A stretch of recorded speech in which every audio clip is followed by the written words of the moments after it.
Parliamo di narcisismo femminile, ma molte volte quando si parla di narcisismo si parla di uomini narcisisti, questo perché le donne sono molto più disposte a parlare magari di un difficile passato che hanno vissuto insieme a un partner, magari gli uomini sono più reticenti a raccontare le loro difficili storie relazionali con una donna narcisista, però questa esiste, le donne possono essere perverse, narcisiste, perverse e maligne tanto quanto il narcisista maschio, solo che il narcisismo femminile e maschile ha degli elementi peculiari, alcune differenze che vale la pena sottolineare.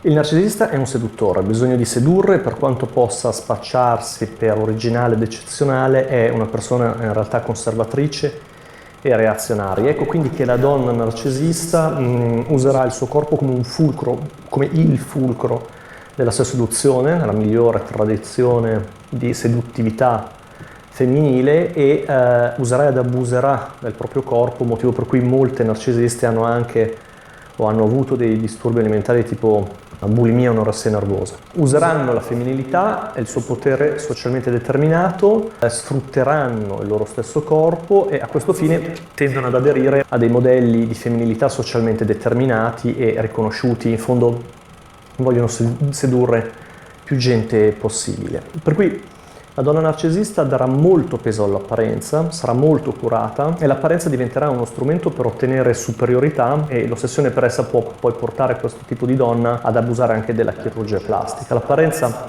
sarà curata ma più adatta e mirata rispetto per esempio a altri tipi di donne disturbate, come per esempio l'istrionica, che è grossolanamente esibizionista. La narcisista può adattare il proprio look e la propria seduzione ad una persona o una situazione specifica. Il narcisista è un insicuro, grave, e questa insicurezza è nascosta dietro un involucro di grande sicurezza e pure estetica, no? Quindi si sentono molto a loro agio se le persone che hanno intorno sono sotto il loro standard di eccellenza.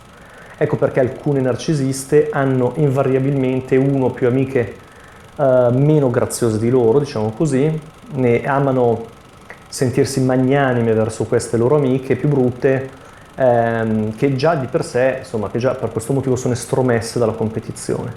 E a queste amiche quindi naturalmente si mostreranno gentili, daranno consigli, le consoleranno, eccetera, eccetera. I soldi poi, è difficile che una narcisista donna o uomo non brami i soldi, perché i soldi sono potere sociale e sono distinzione dalla massa, e un narcisista non accetterebbe mai di non distinguersi in senso positivo, di ostentare, no? Magari intervallando questa brama di soldi con episodi di magnanimità, di generosità, di donazioni, che sono altri modi di ostentare, di mettersi, no? Di fronte agli altri, insomma, di mostrarsi positivi. Per quanto riguarda la fedeltà, è qui un po' diverso, no? La fedeltà di coppia. Se il narcisista fallisce nell'ottenere l'attenzione che pensa di meritare all'interno della coppia, il che accade spesso, poi alla fine cercherà questa attenzione al di fuori, ma mentre l'uomo narcisista tende a essere un collezionista di donne, un seduttore seriale, diciamo così, la donna tenderà invece a comportarsi come un amantide, cioè inizialmente idealizzerà il partner per attrarlo e poi una volta ottenuto darà il via a comportamenti devirilizzanti, no? Svalutativi, mentre cercherà di ottenere dalla persona sempre di più. Ovviamente si mostrerà rabbiosa e capricciosa ogni volta che i suoi desideri non verranno in qualche modo soddisfatti. Rispetto ai bambini anche qui c'è una differenza, perché il maschio narcisista tende ad essere annoiato dai bambini, un po' infastidito, in qualche modo il bambino sottrae attenzione, bisogna dedicare delle attenzioni, gli sottrae le attenzioni della partner, eccetera.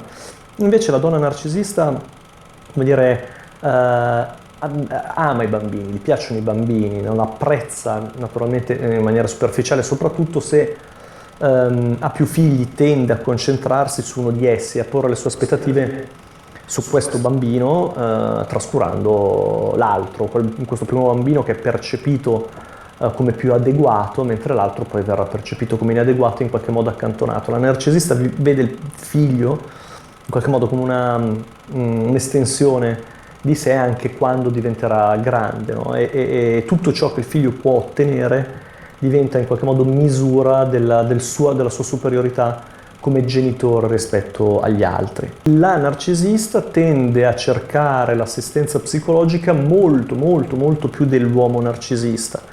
La psicologia inteso come la psicoterapia ha più probabilità quindi di entrare in uno studio psicoterapeutico, tuttavia altrettanto spesso il suo impegno è un impegno di facciata, non vuole davvero mettere in atto un cambiamento, e anche la scelta del terapeuta è spesso determinata dalla fama, in qualche modo, del costo di quest'ultimo, così da poter poi sbandierare con amici e conoscenti che sta andando in terapia, però sta andando in terapia da questa persona famosa, da questa persona che comunque costa molto, eccetera, eccetera.